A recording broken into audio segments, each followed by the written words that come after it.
Let's be honest, if you've spent any time working in enterprise IT operations, you've definitely run into one of the most persistent headaches out there: heterogeneous database integration. We almost never get the luxury of running on just one database system, right? You've got data totally isolated in completely different platforms. Trying to make them talk? It often feels like negotiating a treaty between two sides speaking completely different languages. So in this explainer, we're tackling exactly that problem by unpacking a really brilliant configuration runbook. Okay, let's dive into this because this is a real-world, everyday operational challenge. Picture this. You've got a massive, established Oracle 12.2 environment, and right across the aisle, you've got a Microsoft SQL Server database. Your apps and analysts absolutely need data from both, seamlessly and in real time. So how do you actually make these two heavyweight systems communicate without having to build some incredibly complex, fragile custom data extraction pipeline? Well, the answer lies in a super powerful tool with, admittedly, a bit of an intimidating acronym, DG4MSQL. But let's demystify that right now. It simply stands for the Oracle Database Gateway for MS SQL Server. Basically, think of this software as the ultimate bridge builder, or your master translator. It sits right between your Oracle and Microsoft systems. Whenever Oracle sends out a query, this gateway catches it, translates it into something SQL Server natively understands, grabs the data, translates it back, and hands it right back to Oracle. It's pretty amazing. We've got a clear roadmap for this explainer today. First, we'll look at bridging Oracle and MS SQL. Then we'll map out the deployment environment stack. After that, we'll hit some gateway installation best practices, including a massive trap you definitely need to avoid. Then we'll walk through the core network configuration steps and wrap up with linking and validation. So let's start by looking at how we actually overcome these multi-vendor data silos.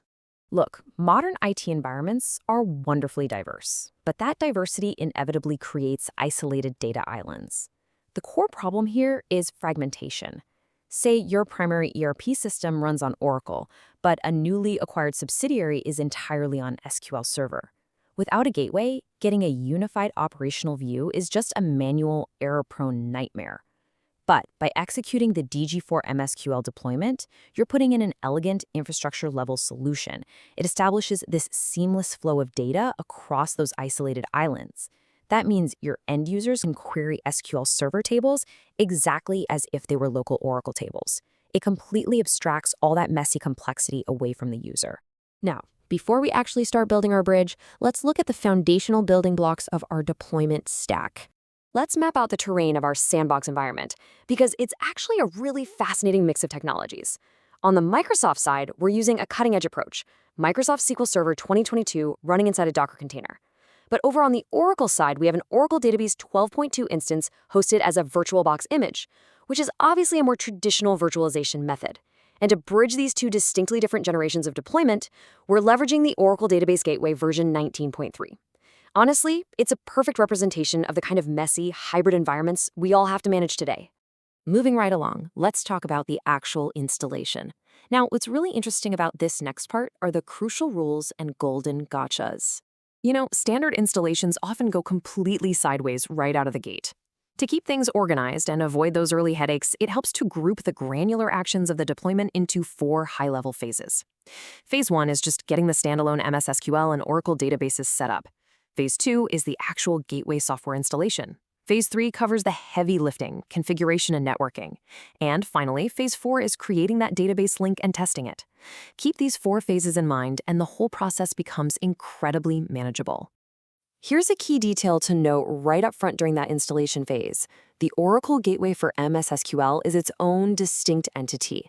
It literally comes on completely separate installation media, or a separate CD as the legacy terminology in the official documentation still playfully notes. The point is, it's a completely separate logical installation from your core database engine. And right here is the absolute critical trap that every single DBA needs to avoid. Seriously, nothing ruins a weekend faster than a trashed database home directory.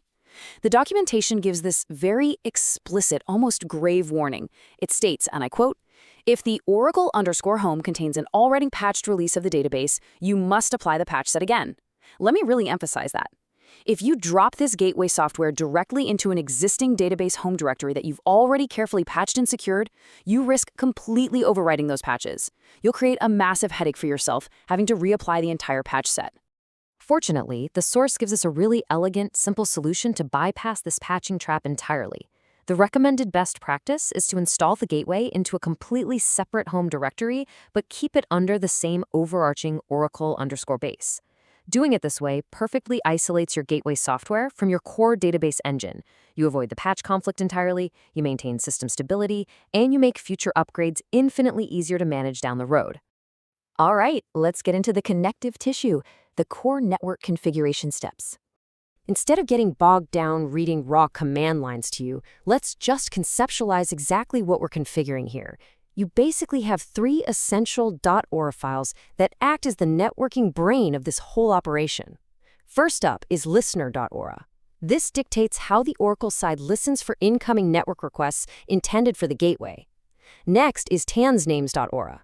Think of this one as your local network directory. It points the database to the exact network address of the gateway service.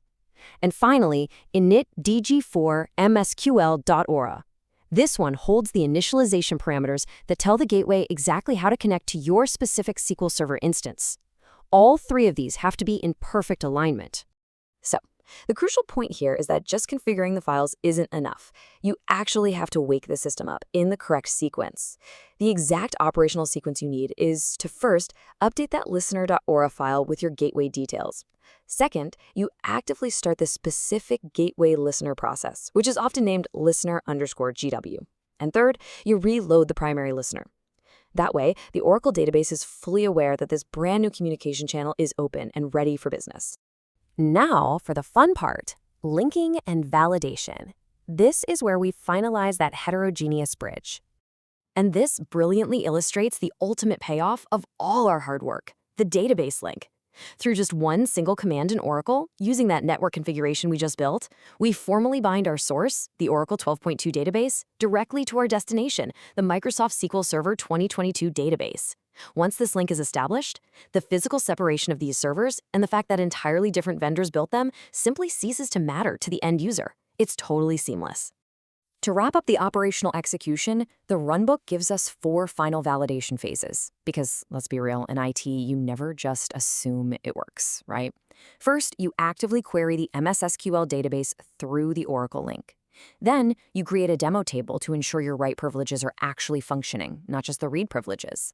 Third, you thoroughly test the connection stability. And finally, you verify the logs to troubleshoot any error messages. If something's wrong, it usually points back to a misconfiguration in one of those .ora files we talked about earlier. By following these precise steps, you're taking an isolated Oracle setup and an isolated SQL Server container and transforming them into one unified data ecosystem. It's a really powerful reminder of just how critical smart integration architecture is. Which leaves us with a pretty provocative thought to chew on. As enterprise data environments continue to grow exponentially more complex, mixing legacy on-prem systems with multi-cloud deployments and diverse containers, how will your own cross-platform integration strategies evolve to keep up? It's definitely a question every cloud and IT professional needs to be ready to answer. Thanks for joining me for this explainer, and happy building.